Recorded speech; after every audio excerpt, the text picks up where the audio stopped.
Muy buenas noches, tengan todos ustedes. El día de hoy es miércoles 2 de junio del año 2021. Nos encontramos como lo hacemos ordinariamente en nuestras clases de lectura bíblica. Y como lo he dicho en los mensajes al momento de invitarles a la clase, pues las ideas han estado muy desorganizadas, muy desordenadas, y creo que la forma más adecuada para poder hablar de ellas es precisamente como lo he estado haciendo en estas últimas 2 o 3 clases, y es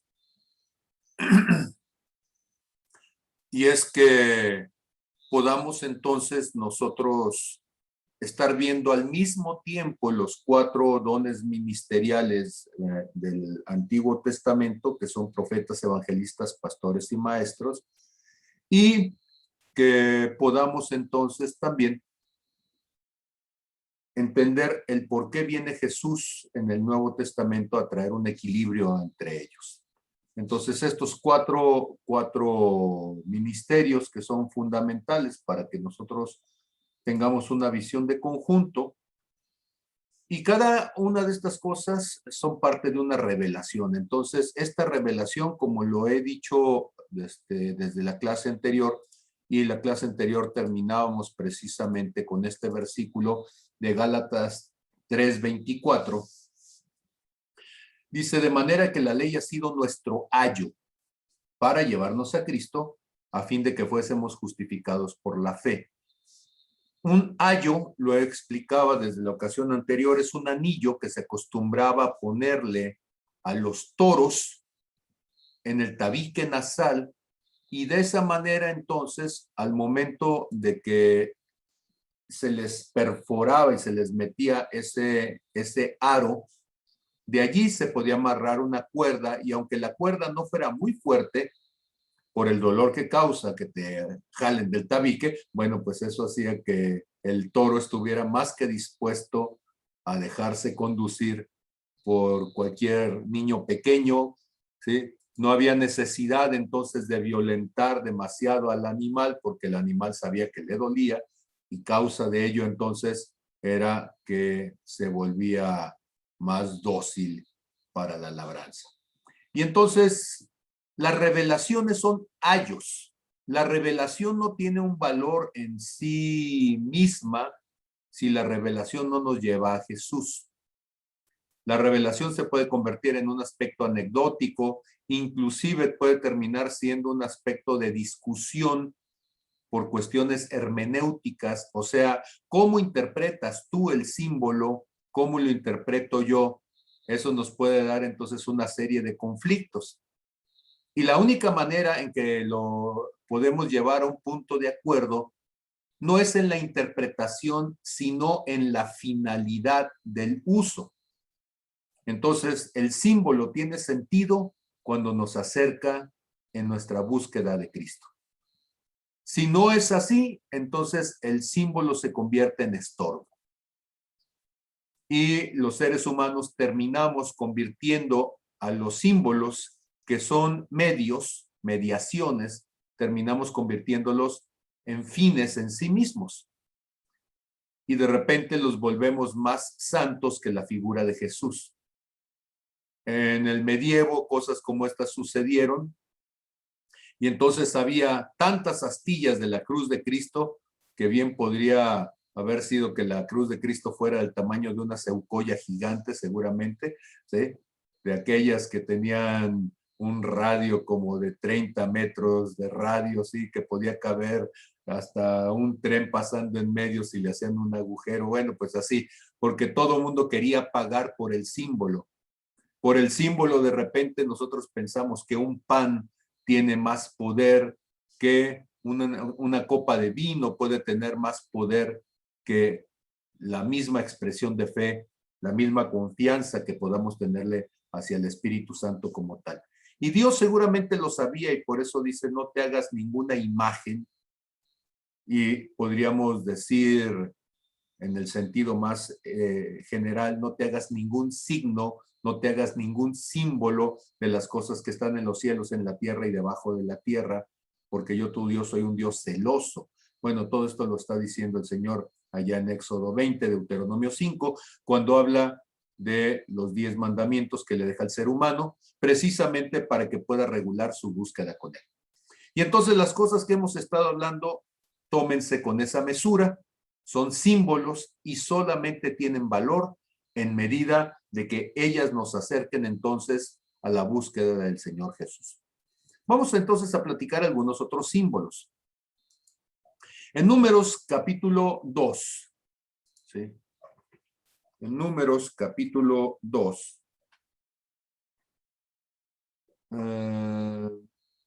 a ver, aquí Houston tuvimos un problema, pero ya estamos aquí otra vez. Números capítulo 2. La distribución del campamento. Dice, habló Jehová a Moisés y a Aarón diciendo, los hijos de Israel acamparán cada uno junto a su bandera, bajo las enseñas de las casas de sus padres, alrededor del tabernáculo de reunión acamparán. Y nos comienza a decir entonces, primeramente al oriente. Nosotros diríamos, debería de comenzar al norte. Y recuerden ustedes que en una comunidad, en una cultura que no tiene la brújula, que no han desarrollado tampoco la navegación, normalmente los grupos del campo, la gente que está en un espacio hasta cierto punto reducido, delimitado para establecer sus labores, no se mueve más allá de ese espacio y entonces no necesita, por decirlo de alguna manera franca, las estrellas para orientarse en un espacio que ya conoce. O sea, los campos de pastoreo son conocidos, donde está el río, donde van y siembran, todo está conocido. Y entonces realmente el astro rey, pues es el sol, porque con ello se marcan las jornadas, se marcan los tiempos del día y se marcan las circunstancias de la vida. ¿Por qué es importante entonces entender esto? Porque oriente significa donde nace el sol. Y entonces, cuando nace el sol, cuando surge el sol en el amanecer, lo ves tú por el oriente. Y noten ustedes que la casa de Dios, el tabernáculo, está orientado, y también la palabra orientarse significa alinearse hacia el oriente, o sea, alinear el tabernáculo hacia donde surge el sol, de tal manera que cuando amanecía, los rayos del sol entraban por el atrio, llegaban al lugar santo y seguramente entraba un resplandor hacia el lugar santísimo. Y el oriente nos muestra entonces, es una forma simbólica de Dios viniendo y poniendo su presencia sobre la faz de la tierra.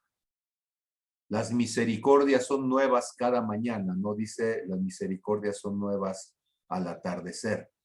Al comenzar el día, las misericordias son nuevas.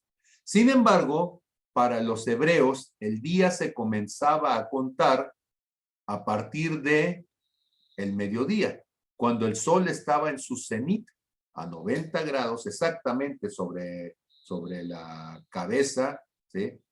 En el mero desde mediodía, allí era donde comenzaba a contarse el día. Entonces, esto lo podemos visualizar en Génesis capítulo 1, cuando nos está diciendo siempre, si ustedes ya se fijan desde el principio, que Dios está diciendo, y fue la tarde y la mañana, ¿sí? De un día. En el verso 5 fue eso, en el verso 8 y fue la tarde y la mañana de otro día, ¿sí? en el verso 13, y fue la tarde y la mañana del día tercero, y así sucesivamente. Cuando nosotros pensamos entonces en ello, pensamos en que Dios va a estar entonces marcando en la cultura hebrea que todo comienza a mediodía. Ahora, ¿por qué comenzará a mediodía y no en el amanecer? Porque recuerden ustedes que aún el tiempo, la forma de marcar al tiempo tiene una representación profética. Todas las cosas fueron hechas en 7 días, que representa entonces el momento de el mediodía hacia la tarde. La tarde, cuando llega la oscuridad, es el momento en donde el ser humano peca, se aleja de Dios. Conforme se aleja de Dios, va llegando al momento de mayor oscuridad. Cuando empieza el alba, el resplandor, es Cristo viniendo a la humanidad, y poco a poco, como la luz de la aurora, va aumentando la cantidad de luz en el día,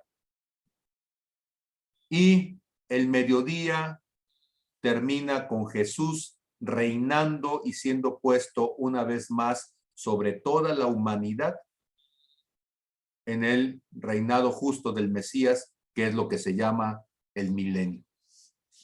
Esa es una justificación posible de por qué los hebreos, o por qué Dios, a través de la cultura hebrea, comienza a contar desde el mediodía, cuando está en el máximo resplandor, y termina entonces el día 24 horas después en su máximo resplandor. La manera en que en Occidente contamos el tiempo, curiosamente, es al revés. Empezamos de lo máximo de las tinieblas y terminamos en lo máximo de las tinieblas. Esa es una visión muy pesimista. La visión de Dios es una visión muy optimista, ¿sí? Empezamos en resplandor, y aunque hay oscuridades en medio del camino, finalmente terminaremos en medio de la luz, ¿sí? Y esa es la visión de la eternidad. ¿Algún comentario sobre esto?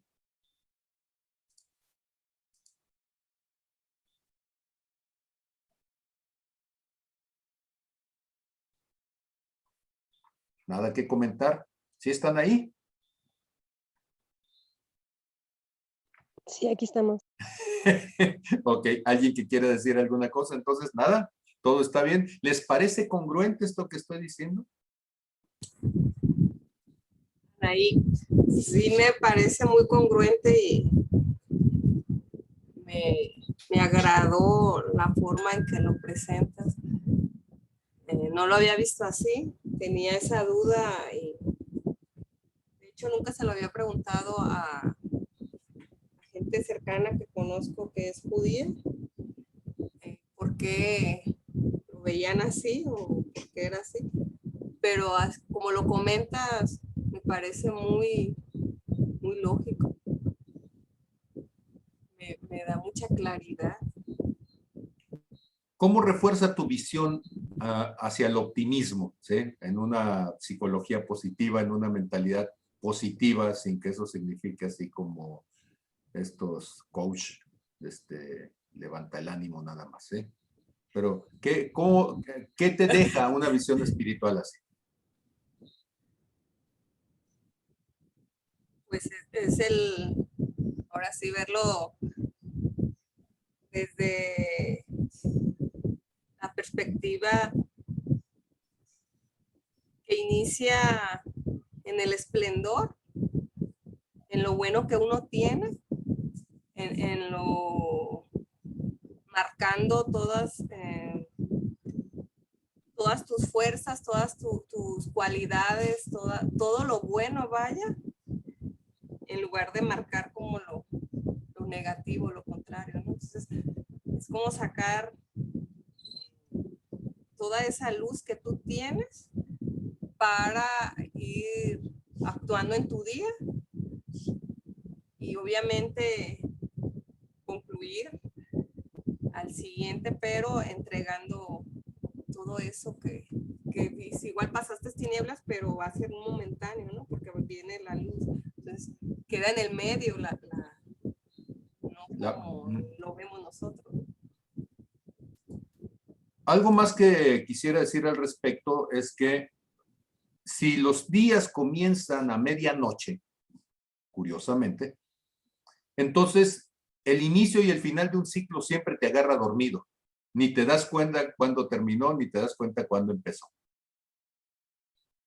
Pero cuando tus días están contados en el punto máximo de la luz, entonces es el punto donde tú estás seguramente despierto y te das cuenta del ciclo que estás terminando y te das cuenta del ciclo que estás comenzando.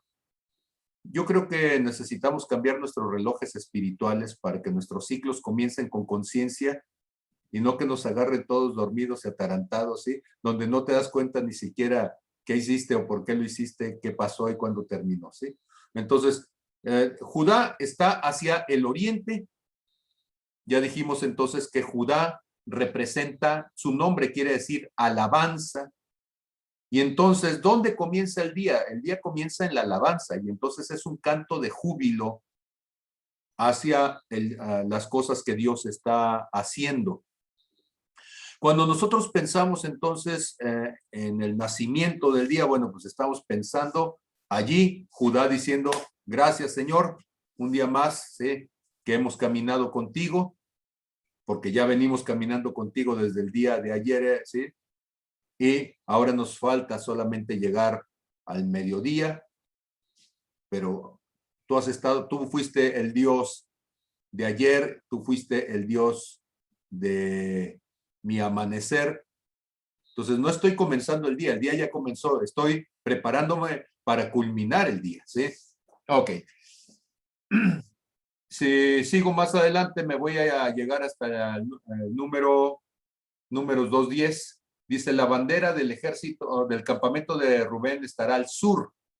Y entonces, en lugar de haber comenzado en el norte, una vez más, estoy comenzando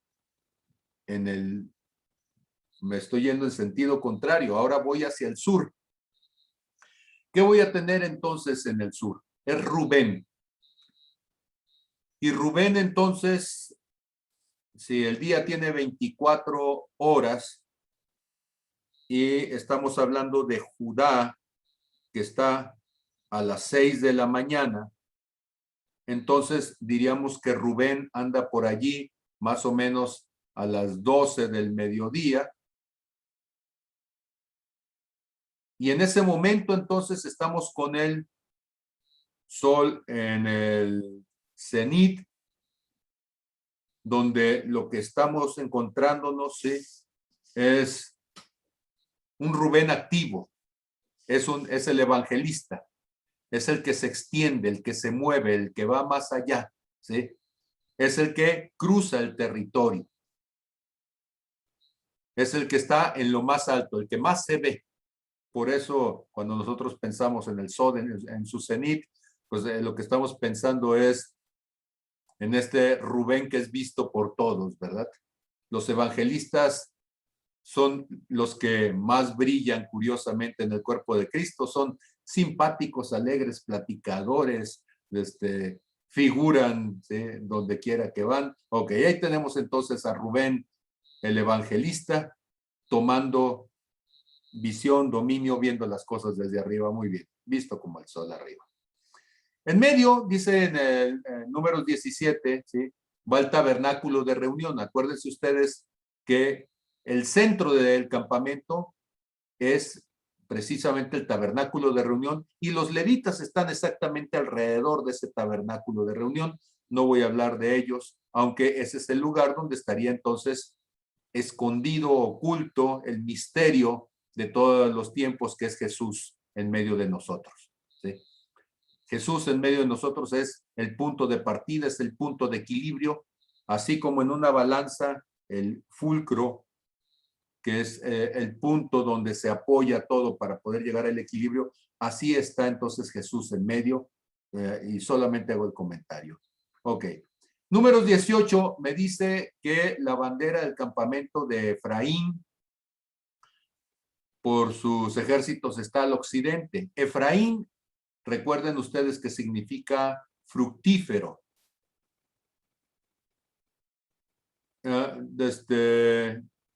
Olvidé hablar de Rubén. Rubén es el primogénito. Rubén es el primero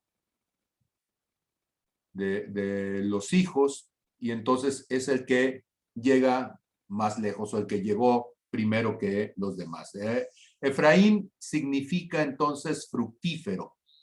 Estamos hablando ya de las 6 de la tarde. El sol se está escondiendo y es el momento entonces en donde el mundo está comenzando a descansar. Es el momento donde todo el mundo se está preparando para el reposo, para recuperar sus fuerzas. Y uno diría, ¿cómo es que en el reposo es el momento de dar fruto? ¿Cómo es que en el reposo es el momento de producir? Cuando uno esperaría producir durante el día, pues déjeme decirle que el fruto del Espíritu se produce no sonando el machete y no empujando la carreta. El fruto del Espíritu se produce en la comunión del hogar, allí donde llegamos a nuestro espacio de reposo. La palabra hogar viene de hoguera, que es el lugar en donde arde el fuego, donde nos reunimos para apoyarnos, fortalecernos. ¿Se acuerda usted que para Dios una de las palabras más importantes es la palabra familia? Y la palabra familia viene de famelus, que significa hambriento. Y dice uno, qué rara palabra, porque la familia es el lugar de los hambrientos. Y entonces estos hambrientos de alimento, por supuesto, pero hambrientos de compañía, hambrientos de amor, hambrientos de caricias, hambrientos de la persona que está a nuestro alrededor. Pues precisamente ese es el espacio de Efraín, el perfil del pastor, el que viene entonces es el cariñoso, es el amoroso, es el que puede cubrir, el que tiene el abrazo para traer descanso. Allí donde empieza la noche, donde empieza a llamar el descanso, allí entonces comienza a mirarse la bandera de Efraín, el manto pastoral, en occidente. Y si oriente significa donde nace el sol, occidente significa donde muere. Y entonces, ahorita voy a hablar de cuatro actitudes fundamentales, pero quiero terminar con el que nos falta. Entonces, el último que nos falta es Dan, al norte. ¿Por qué Dan al norte? Y pues nos está tocando pues a medianoche, ¿sí? Exactamente a las 12 de la noche, allí estaríamos viendo a Dan en medio de la oscuridad. La gente dice que la mayor oscuridad es a las 3 de la mañana, ¿no? De hecho, si el sol sale a las 6 de la mañana y se oculta a las 6 de la tarde, sin los cambios de horario, por supuesto, pues a las 12 de la noche, pues es el momento de mayor oscuridad. Ahora, sucede algo muy curioso, y es que a las 3 de la mañana hay un mover espiritual intenso, ¿sí? Y bueno, pues eso es tema de seguramente otra charla cuando hablemos de cuestiones espirituales y de demonología, que también es un tema que algún día tendremos que ir abordando. Dan entonces a las 12 de la noche, en medio de la oscuridad. Bueno, si ustedes notan ustedes que él está hacia el norte, y hacia el norte se encuentra la estrella polar, que sirve como referencia cuando no hay referencia del sol durante el día, del sol durante el atardecer, durante el momento del crepúsculo, pues entonces allí es donde se necesita el punto de referencia, y ese punto de referencia es precisamente en medio de la oscuridad la brillante estrella polar. ¿Por qué es importante Dan? Dan es el ministerio magisterial, son los maestros de la palabra, y los maestros de la palabra que en medio de la oscuridad traen luz como referencia. El ministerio magisterial es un ministerio de medianoche, o sea, no sé si es porque a veces uno termina estudiando hasta esas horas de la noche, puede ser, cuando vemos Perla también es de ese mismo club, o puede ser porque son cosas que están ocultas al ojo humano y hay que esforzarse, profundizar en ellas para poderlas sacar a la luz. Traer revelación, y la palabra revelación es quitar el velo para que sean vistos. Entonces, si yo tomo estas formas de ubicarlo al norte, al sur, al oriente y al occidente, y además lo ligo con las posibilidades de las 24 horas del día, va a resultar entonces que hacia el norte los maestros provocan en nosotros la necesidad de referentes.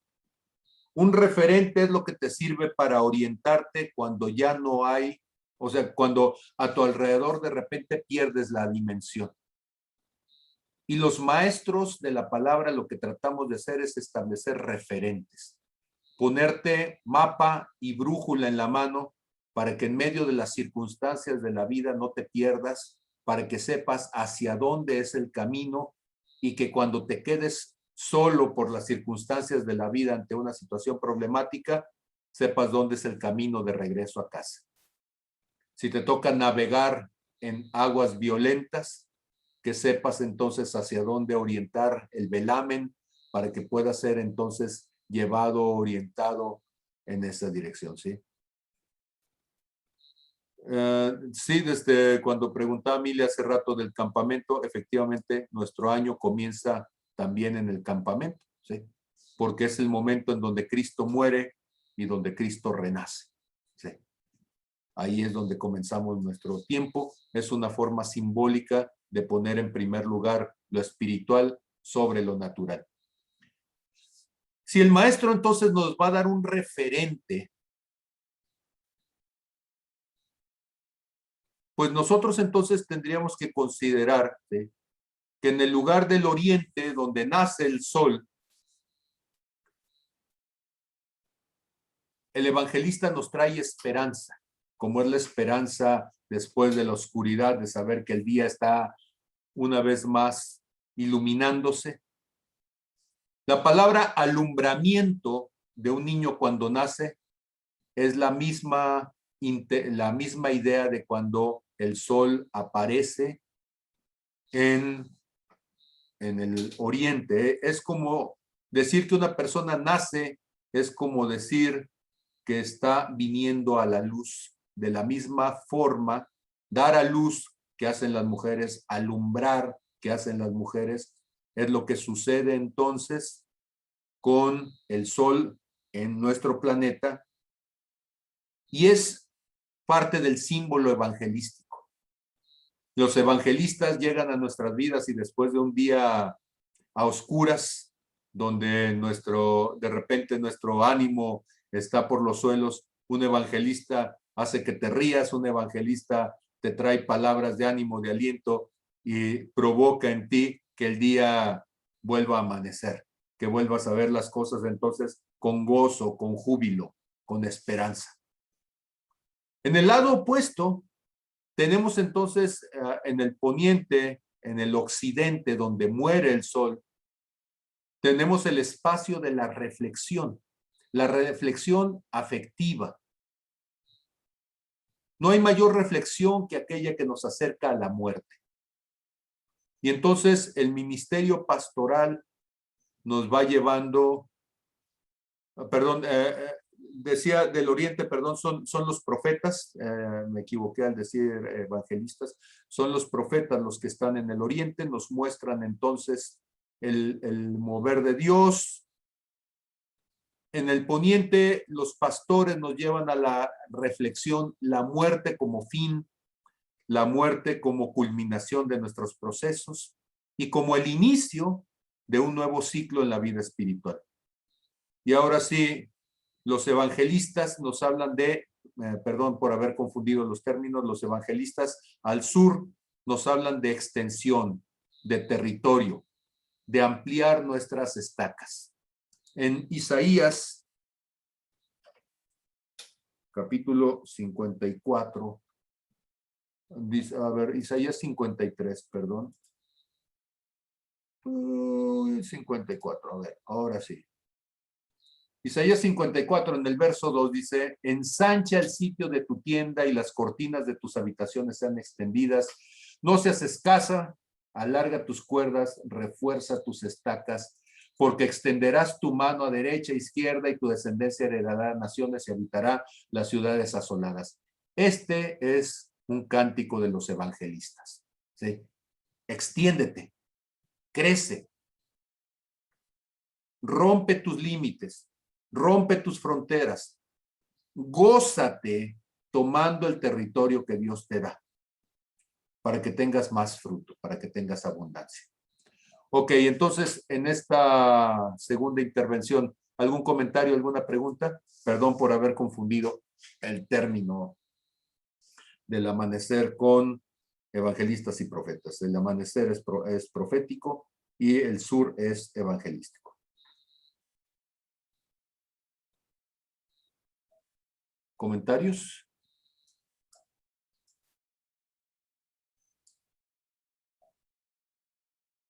Estoy con esta parte de las notas. Entonces, profetas, amanecer, mover ríos. Maestros, la restricción sobre la muerte. No, esos occidentes son pastores. Lo que pasa es que en las notas los tengo como evangelistas, pastores, maestros y profetas. Ok. Entonces, el evangelista es extensión, ampliar estacas. Ajá. Pastores son reposo y es el momento de dar fruto. Sí, y es la reflexión, ¿sí? Del día, ¿no? Ajá. ¿Y el maestro? El maestro es la estrella del norte, orientarte en medio de la oscuridad, ¿sí? Es tu brújula en medio del camino, entender cómo moverte en medio del problema, cómo regresar a casa, ¿no? Un ministerio de medianoche. En medio de la oscuridad del entendimiento, el maestro viene y trae luz. Algo así. Y por último, profetas, es el amanecer, el mover de Dios. Sí, ok. Eso nos pondría entonces, ¿sí?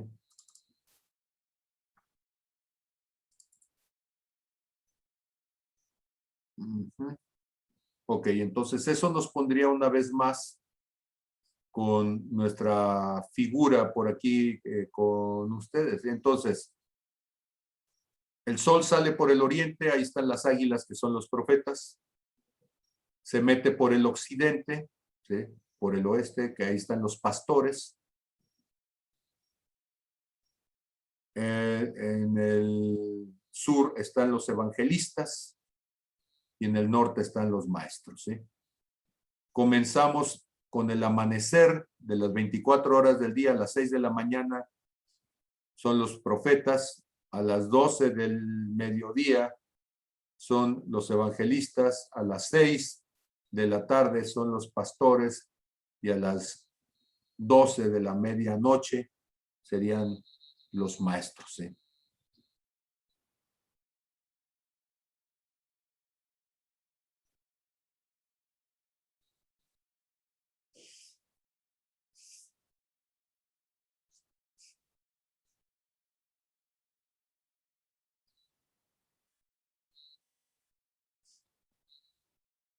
Tratando de meterlos a todos, sí puede sonar medio forzado, pues sí, porque nada más tenemos 24 horas y nada más tenemos 4, y bueno, pues lógicamente pues se tiene que dividir el día entre esos 4, ¿no?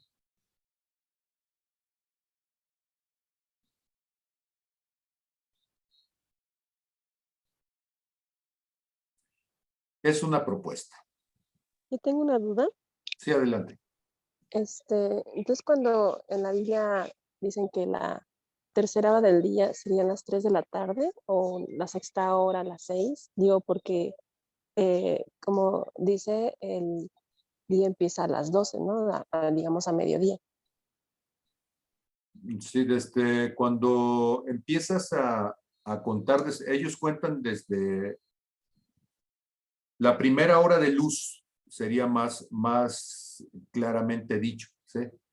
O sea, es muy curiosa la forma de contar las cosas allí con los hebreos, porque ellos cuentan del cenit 24 horas. Pero entonces, ¿cómo cuentan las horas del día? Bueno, ellos cuentan las horas de luz. A las 6 de la mañana de nosotros es cuando empiezan a contar las horas de luz. Y entonces, la tercera hora de luz son las 9 de la mañana de nosotros. A la sexta hora de luz es el mediodía, donde termina el día anterior y comienza el nuevo día, ¿sí? A la novena hora del día de luz son nuestras 3 de la tarde. Y a la 12ª hora de luz es cuando empieza entonces a contar el tiempo de tinieblas, ¿sí? El tiempo de vigilia, dicen ellos. Y entonces, la primera vigilia sería las 7 de la noche de nosotros. Si estuviéramos hablando de la tercera vigilia, serían las 9 de la noche. La sexta vigilia serían las 12 de la noche. La novena vigilia, 3 de la mañana. Y la 12ª vigilia es cuando está comenzando a amanecer y comienza la primera hora de luz. ¿Sí me expliqué, Azucena? Sí, gracias. Ok.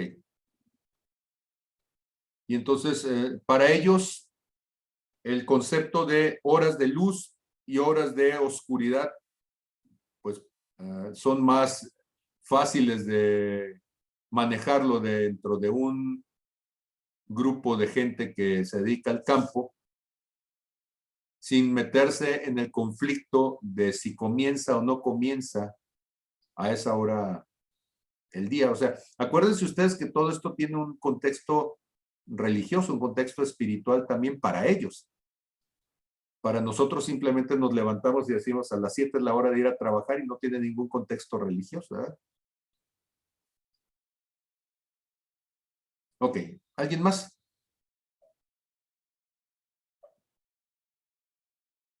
¿Y qué pasaría entonces? Ok, voy a quitar esto. ¿Y qué pasaría si en lugar de que estuviéramos contando al norte, al sur, al oriente y al occidente, qué pasaría si empezáramos nosotros a contar a partir de las estaciones del año, ¿sí? En Génesis capítulo 8, verso 22. Ahorita lo comparto. Génesis capítulo 8, en el verso 22. Mientras la tierra permanezca, no cesarán la sementera y la siega. La sementera es la siembra, la siega es la cosecha. Entonces podríamos decir, mientras la tierra permanezca, no cesarán la siembra y la cosecha, el frío y el calor, el verano y el invierno, el día y la noche. Ya hablamos del día y la noche. ¿Qué diríamos nosotros de las épocas del año, las temporadas del año, ¿sí? Salmos 74, 17. Salmos 74, verso 17. Dice, tú fijaste los términos de la tierra, el verano y el invierno tú los formaste. Si tenemos 4 estaciones del año,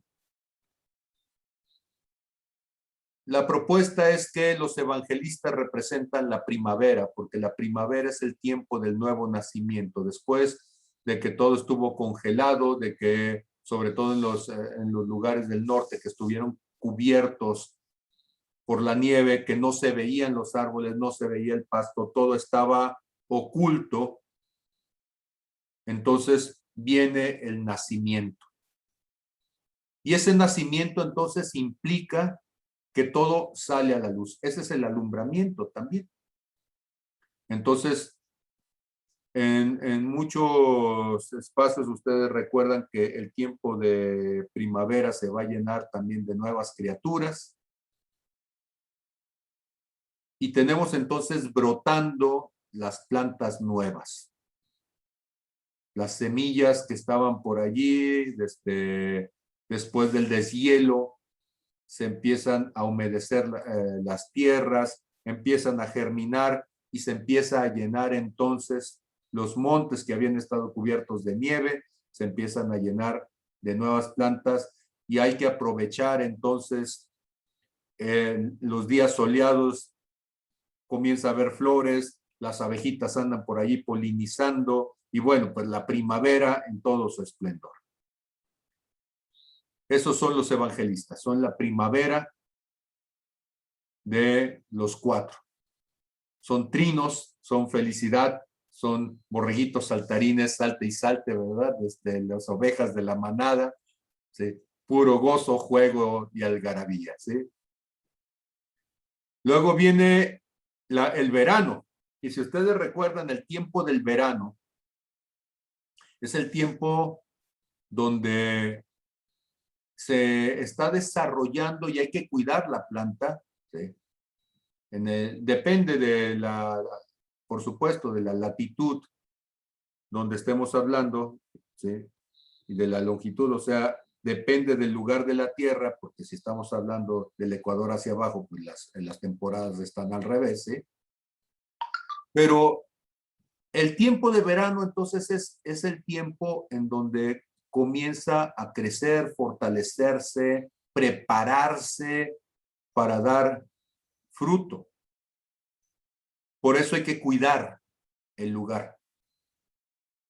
Y en ese sentido, pues, el verano tendría que ser el tiempo pastoral. Hay que regar mucho. Pero después viene el tiempo del otoño, que es el tiempo de dar fruto. Y ese fruto, hablando del fruto del Espíritu, tiene que llevarnos a ser a la imagen y semejanza de Jesús. Diríamos, la perfecta representación, la perfecta imagen de los hijos de Dios. Hombres de familia, hombres de responsabilidad, hombres que asumen su posición, su condición, y es el tiempo entonces de darse a otros, de servir a otros, de, bueno, compartir lo que hemos aprendido, y para eso los maestros nos están ayudando en ello, ¿sí? Y el invierno nos lleva ahora sí a una mirada ahora hacia lo eterno.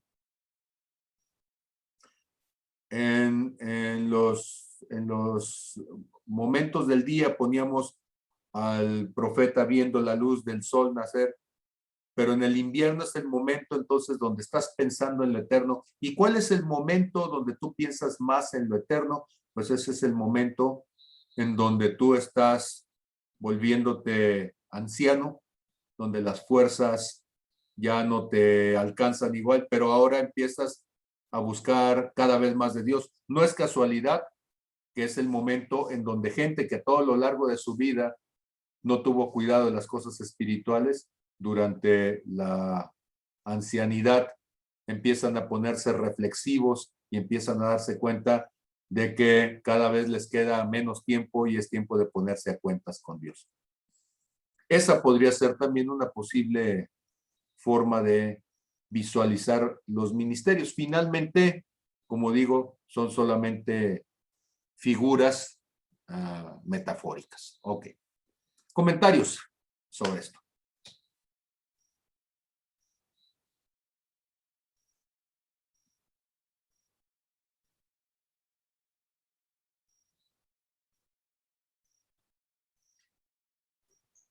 Sí, ahorita estaba leyendo a Azucena que dice que le recordaba las crónicas de Narnia cuando llega la primavera, así es cuando Aslan aparece en la película, así que todo comienza a renacer y el invierno eterno que se había formado por fin desaparece, ¿no? Esa es la buena noticia. El evangelio es una buena noticia. Nos saca de nuestro invierno espiritual.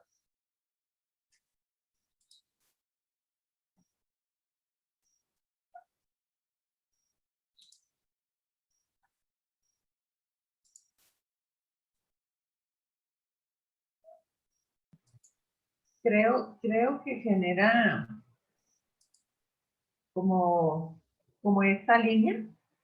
Me recordaba a mí en algún momento, yo oraba porque entré en conflicto porque me tocaba darle clases a los niños. Y decía, es que estas son clases que los niños ya se saben, ¿no? Que ya tienen los niños 2, 3 años en la iglesia y me tocó dar la clase de Noé. Y en algún momento ya se las hemos dado 2, 3 veces. Ya lo que yo había hecho era que pues yo le decía a Dios, a ver, explícame algo que no se le haya enseñado a los niños, dame otra manera como de poderlo hacer, ¿no? Y Dios lo que me hacía sentir era como revisa, saqué cuentas, me di cuenta que no eran los 40 días del diluvio, que había pasado más de un año. Y algo que Dios me decía es, a ver, ¿qué pasa en un año? Imagínate qué es lo que pasa en un año dentro de un bote. Entonces va a haber días muy soleados, va a haber días en los que vas a sentir la brisa tranquila, va a haber otros días en los que te vas a deshidratar. Entonces me concuerda y me remonta como a este punto de decir, sí, o sea, en alguna manera, volvemos a lo que comentabas ayer, forma y figura. Ahora, ¿qué pasaría si pensáramos en los 4 ministerios como las 4 estaciones? Y siempre que digo 4 estaciones, sin querer me voy a Vivaldi, ¿verdad? Pero, ¿qué pasaría si de repente pensáramos en las 4 estaciones y en una iglesia, que es un jardín, donde únicamente hubiera siempre invierno? O una iglesia donde siempre fuera solo primavera, pero nunca hubiera un verano y un otoño, ¿sí? Es un desequilibrio. Y entonces yo sé que hay áreas de la tierra donde todo el tiempo hace calor y donde todo el tiempo, el tipo de vegetación que se ha generado, el tipo de fauna que se ha generado, pues es de una eterna primavera. Pues sí, pero ¿qué pasaría en una iglesia donde solamente tuviéramos evangelistas y no hubiera pastores, maestros ni profetas? O una iglesia donde solamente hubiera maestros y pastores, pero no hubiera evangelistas ni profetas. O sea, no podemos quitar una estación sin que eso no traiga un desequilibrio al mundo en general. O sea, cada hora del día, cada estación del año, cada cosa que Dios hizo, la hizo para que nos fusionáramos. Y tú no puedes decir que es mejor una hora que la otra. Tú no puedes decir que es mejor una estación que la otra. Porque es necio decirlo así. Porque cada una de ellas es parte de un continuum. Entonces, el lugar perfecto es aquel donde todas las estaciones se mantienen en equilibrio, donde todas las temperaturas del día se mantienen en equilibrio, donde todas las actividades, uno diría es que en la noche no haces nada. ¿Cómo que no? Dormir es fundamental y tú necesitas un sueño profundo para llegar entonces a un sueño teta y que tú llegues entonces a un punto donde tu cuerpo se relaja de tal manera que comienzas entonces a traer una vez más epigénesis, ¿sí?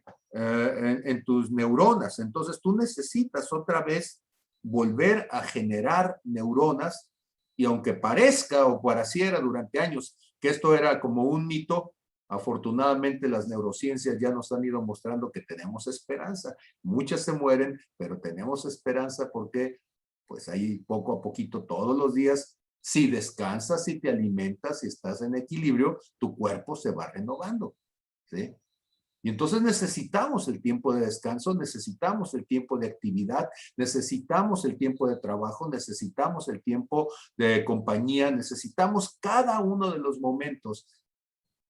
Y el equilibrio entonces nos permite llegar a la plenitud de Cristo, ser los seres humanos que debemos de ser.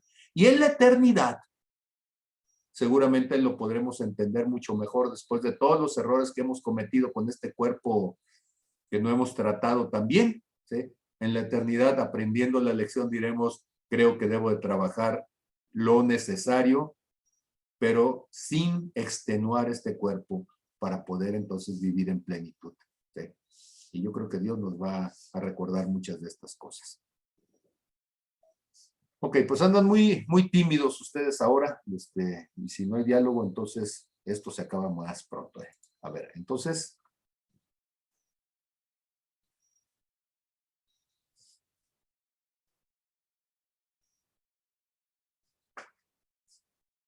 En Éxodo capítulo 26.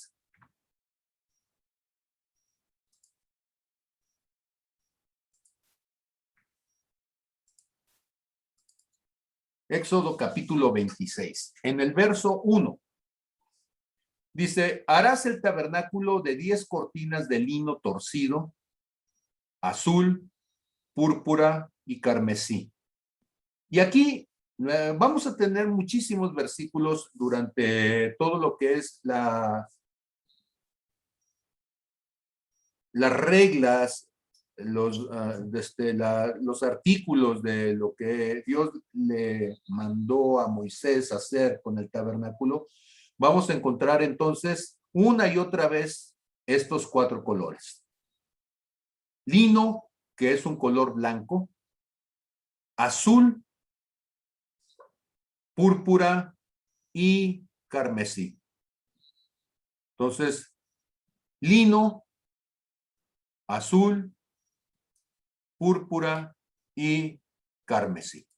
Cuando nosotros pensamos en los colores, en la forma tradicional, en la manera en que se llevaban a cabo, debemos darnos cuenta de que los colores tenían que obtenerlos necesariamente de la naturaleza. Algunos era porque se los agregaban a las telas y otros era porque al contrario tenían que lavar, tenían que asolear, en el caso del lino, la tela para que entonces se destiñera por los rayos del sol y quedara entonces lo más blanca posible. Entonces, el primer color es el color blanco, el lino. Y el lino entonces es la base para poder poner los otros demás hilos. Cuando estamos hablando de lino, estamos hablando de una planta que hay que arrancarla, hay que irla abriendo para que vayan saliendo las tiras de la plantita y después empezar a torcerlo. En Europa, años después se hacía con una rueca para ir torciendo el hilo y con eso entonces meterlo en un telar y finalmente con ello hacer una tela. Pero si fuera entonces de pelo de animales, a menos que fuera de oveja y la oveja fuera blanca, pues entonces no podías obtener el color blanco de ninguna otra forma porque no había elementos químicos que se pudieran utilizar para blanquear en ese sentido la tela. Entonces el blanco pues era un color entre comillas, podríamos decir normal, sí, pero el blanco amarilloso, porque un blanco, muy blanco que hasta impresionaba, pues lo vamos a encontrar en el momento en el que el Señor Jesús está en el monte de la transfiguración y dice que sus vestiduras eran de un blanco blanquísimo, ¿sí? Resplandeciente, o sea, no de este mundo. Lo mismo sucede cuando el Señor Jesús también resucita, sus vestiduras son de un blanco, ¿sí? Que no es de este mundo. Y si ustedes recuerdan, ¿sí? Cuando dice que a la novia del Señor se le ha concedido que se vista de lino fino, ¿sí? ¿Qué representa el blanco? ¿Qué representa el lino fino al que se refiere? Es Apocalipsis capítulo 19 en el verso 8. ¿Sí? Dice, y a ella se le ha concedido, ¿sí? que se vista de lino fino, limpio y resplandeciente. Y aquí nos dice, porque el lino fino es las acciones justas de los santos. Entonces, vestirse de blanco es vestirse con las acciones justas de los santos. Por eso, de una manera simbólica, quienes se casan, las mujeres cuando se casan, pues se les pide que vayan vestidas de blanco. Y los hombres, como son baquetones, pues se van vestidos de lo que pueden, ¿verdad? Deberían de vestirse también de blanco ellos, ¿sí? Pero más que por fuera, por dentro. Y debería de ser entonces una muestra en nuestros corazones de un corazón limpio y transparente delante de Dios, ¿sí? De alguien que ha sido desmanchado. Ok, ¿cuál es el ministerio que siempre se enfoca en que una persona desarrolle el carácter, que tenga las acciones adecuadas, que se comporte como se deba de comportar? Ese es el ministerio magisterial. Entonces, por eso a los maestros los hemos identificado con el lino, ¿sí? El color blanco de los maestros, de quienes buscan entonces que a través de la enseñanza, a través de la doctrina, podamos mantener una vida emblanquecida para Dios. ¿Sí? Luego tenemos el color rojo. Y el color rojo representa el sacrificio, ¿sí? Cuando nosotros pensamos en el color rojo, entonces estamos pensando, ¿sí?, en las vestiduras que han sido manchadas, ¿sí?, por la sangre del cordero, ¿verdad? Entonces, y debemos de darnos cuenta entonces cómo cada uno de nosotros que ha sido cubierto, ¿sí? ¿Se acuerdan ustedes de, a ver, déjenme lo busco porque no lo traía preparado, ¿sí?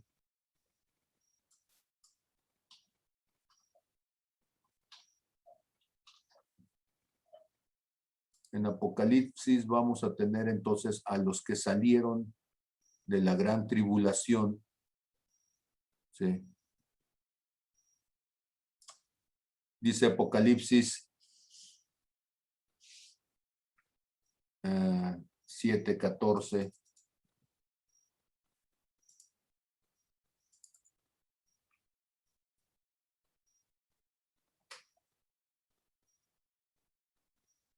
Dice, yo le dije, Señor, dice más arribita, entonces uno de los ancianos habló diciéndome, estos que están vestidos de ropas blancas, ¿quiénes son y de dónde han salido? Yo le dije, Señor, tú lo sabes.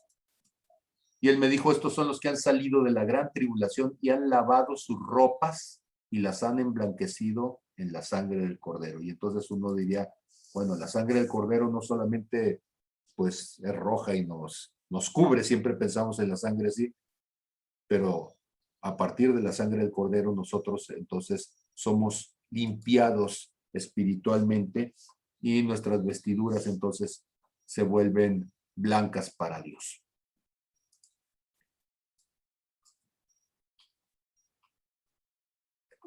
El rojo entonces va a representar el color de la sangre y como pacto de sangre entonces, como símbolo de la sangre, representa el sacrificio de Jesús por cada uno de nosotros, ¿sí? Cuando nosotros pensamos entonces en ese color rojo, es lo que hace un momento decíamos el color carmesí. ¿Cómo se hacía el color carmesí? Este color que estamos poniendo aquí. ¿Cómo se hacía el color carmesí en el Antiguo Testamento? Pues resulta que hay unos insectos que se llaman kermes. Y estos insectos son como si fueran unos pequeños escarabajos. La manera más fácil para mí de describirlos es como si fueran como estas catarinas, ¿sí? Son cochinillas catarinas. Y estos insectos son, bueno, pequeñitos. Hay que, quienes los andaban juntando, los recogían en los arbustos, ¿sí?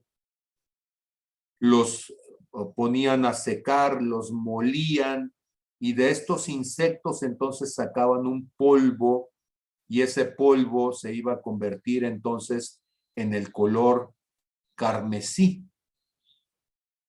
Aunque llevaba un cierto trabajo hacerlo, pero finalmente era relativamente fácil de hacerse. Lo que tenía que hacer es esperarse a la época del año donde estos insectos se estaban reproduciendo, y entonces los agarraban, ¿sí?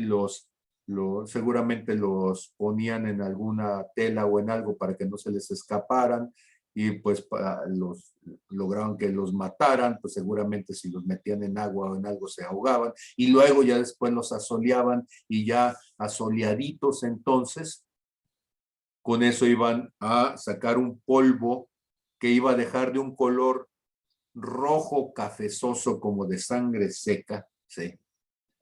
Y entonces ese color carmesí es el que era muy común que se utilizara entonces, ¿sí? Telas bueno, de color rojo vivo, cafezoso. Muy bien. El tercer color que tenemos allí es un color que se llama, bueno, decimos nosotros azul. En las versiones antiguas dice añil, y el añil o índigo es la forma en que se menciona. Índigo ya es una denominación mucho posterior, porque este nombre significaría que lo trajeron de la India, porque en Europa esta flor de añil la traían entonces, como decía, de la India, la vendían en Europa, y bueno, por su lugar de obtención, ese es el nombre que se le dio. Esta flor entonces se tomaba la flor, se asoleaba, de hecho todavía se sigue haciendo así en Oriente, se seca, se muele y queda un polvo, y ese polvo entonces se mete a cocer, ¿sí? En agua hirviendo, así como nosotros hacemos la jamaica más o menos, para que se imaginen, y con ese color entonces en el agua hirviendo se metía ese polvo, y de esa manera entonces se podía teñir una tela, ¿sí? ¿Por qué se ha puesto el color azul como una imagen de los profetas? Porque el azul nos muestra el color del cielo, ¿verdad? O sea, cuando uno dice, incluso hay un colorcito que se llama color azul cielo, nada más que no dicen a qué horas y con qué condiciones meteorológicas, porque azul cielo también es el cielo de medianoche, pues ese es más bien negro, ¿verdad? Y entonces el azul cielo del mediodía con el sol en el cenit y sin luna, sin nubes en el ambiente, bueno, pues ese azul es el azul índigo, es el azul que típicamente nosotros pensaríamos, pues nos representa entonces la eternidad, porque es el infinito y más allá, no lo alcanzamos a ver, pero nos muestra entonces los cielos donde Dios reina. Y por último, el último que me falta es el color púrpura. Y ese color púrpura se hacía con unos caracoles marinos de un género que se llama murex. Y estos, para poderlos obtener, había que bucear en profundidades ahí en el mar Mediterráneo, de los 8 a los 10 metros de profundidad, más o menos es donde se daban estos caracolitos, y entonces había que bucear sin snorkel, sin manguera, sin oxígeno, aguantar el aire, echarte, zambullirte, y el esfuerzo de estar entonces bajando para encontrarlos, escarbando entre la arena, agarrar 2 o 3 y salir, y de ahí al momento de que salían había que abrir el caracolito, exprimirle entonces alguna vejiguita que tienen, sacar algunas gotitas de ello y con eso entonces hacer un concentrado. ¿Y cuántos caracoles se necesitaría entonces para poder tener esa cantidad de pigmentos? ¿Sí? Pues más o menos, ¿sí? Según las cifras de los comentaristas bíblicos, es que se necesitaban como unos 10,000 de esos caracolitos, ¿sí? Para teñir un traje largo o una capa en un tono oscuro que fuera así, digno de ser llamado púrpura imperial. Se le llama el color de los reyes porque se necesitaba poder ser alguien con mucho recurso económico para poder pagar lo que implicaban todas esas zambullidas de tanta gente para poder sacar esa cantidad de color, ¿sí? Y entonces, reyes como Nabonido, rey de Babilonia, ¿sí? Pues él tenía entonces una capa de lana teñida, así que era 40 veces más cara que la de ningún otro color, imagínense ustedes, ¿sí? Y es muy curioso porque cuando uno piensa en la capa del Señor Jesús que se rifaron al momento de su muerte, acuérdense ustedes que ellos estaban jugando a las suertes para ver quién se iba a quedar con la ropa del Señor Jesús. Y dice que era una capa, era una túnica de doble ancho. Entonces, no solamente era una capa cara por el teñido, sino que además era una túnica que seguramente estaba teñida de púrpura y que pues era toda una fortuna la que traía el Señor Jesús encima, ¿sí? Y dice uno, ¿y cómo es que podía tener una capa tan cara? Bueno, pues precisamente cuando lee uno en Lucas 8 y ve las mujeres que también acompañaban el grupo con Jesús y que estaba la mujer de Chuza, la mujer del intendente de Herodes, ¿sí? Y cuando vemos a José de Arimatea, que era un hombre de capital económico importante, pues no nos sería difícil pensar que alguno de ellos podría haberle ofrendado una pieza de tan alto precio. Y cuando Jesús dice, si alguien te pide la túnica, dale también la capa. Imagínense a Jesús poniendo el ejemplo cuando una persona le estaba pidiendo algo y se quita una capa de doble ancho teñida de púrpura y se le entrega a la persona, pues le está dando un cheque al portador, ¿sí? Para que el otro entonces vaya y la venda, ¿sí? Que costaría 40 veces, ¿sí?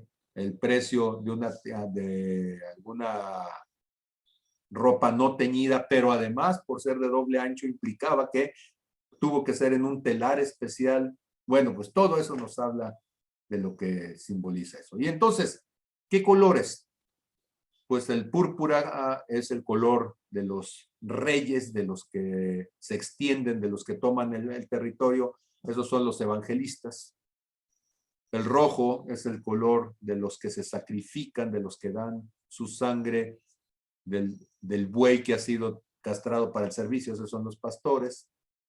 El blanco es el color de los maestros, de los que buscan una vida en perfección para caminar con Jesús. Y el azul, el índigo, es el color de los que miran hacia los cielos, de los que abren sus alas como las águilas y se sostienen en ellos, que son las águilas. Ok, esa es una posible entonces también forma de ver los 4 ministerios. Comentarios finales de cada uno de ustedes entonces después de esta tercera figura. ¿Qué me dicen? ¿Qué les dice? ¿Les sirve de algo? ¿Para qué podríamos usar estas cosas?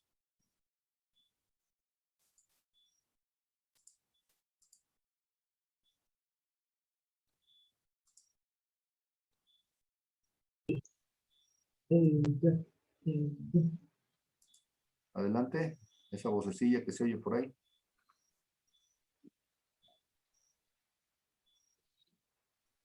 No sé si estén muy callados por el hecho de que son, aunque son cuatro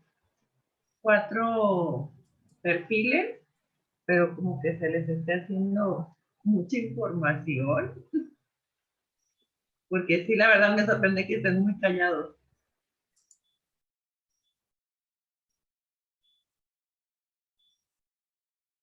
A ver qué dicen.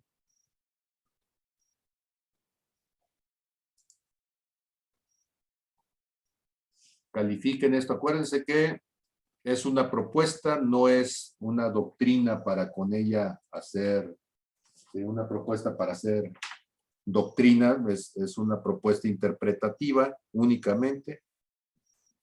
¿Cómo lo ven? ¿Qué piensan? Entonces se acaba de poner Mateo 27, 28. Mateo 27, 28. Voy a Mateo 27, 28.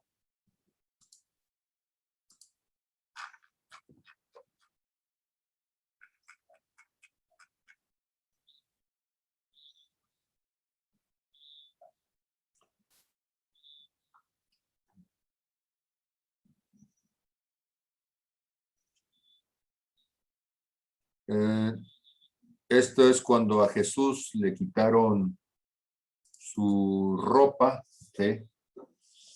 Y lo coronaron con un manto escarlata, esto es rojo. Decíamos, hechos de las chinchillas, estas cochinillas.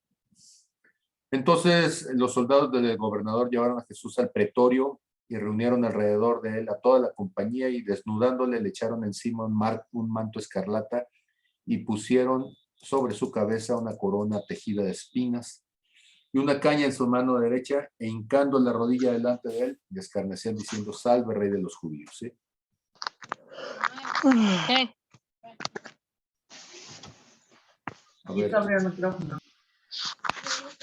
A ver, ¿quién anda por ahí? Quito. Yo no. ¿Qué pasó, Quito? ¿Vas a opinar? No. Ok, entonces te vamos a... Ok, ¿alguien? Se me hace que están más cansados ustedes que yo. ¡Qué barbaridad!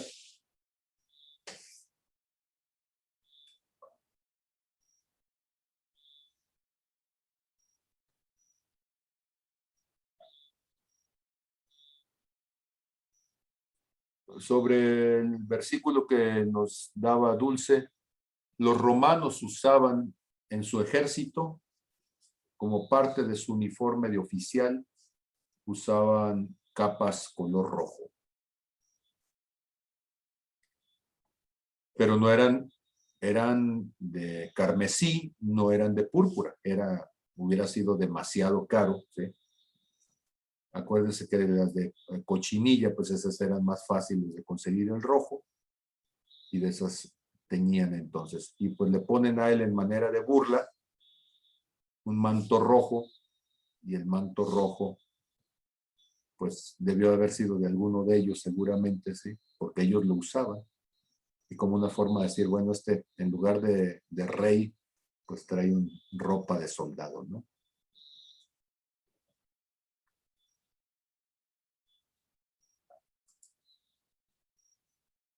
Ok. Pues como no hay comentarios, y ya lo pedimos varias veces, entonces vamos a dar por terminada nuestra sesión, a la espera entonces de sus comentarios posteriores ya en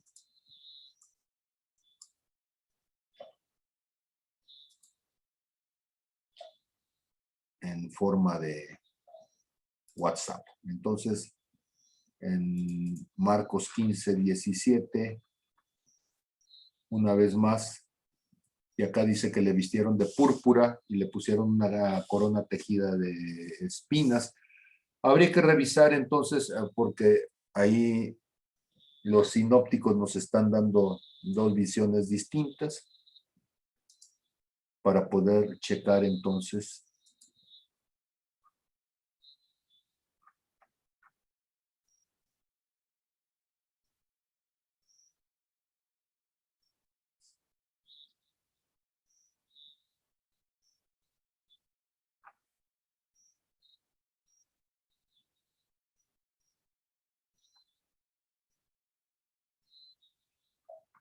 Ok, voy a checar más comentarios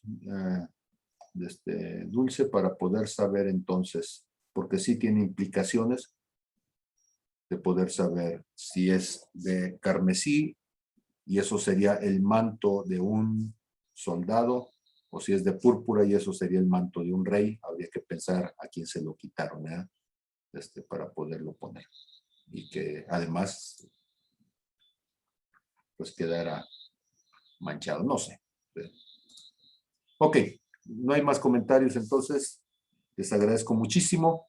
Gracias por su silencio y nos estamos viendo. Ok, bye.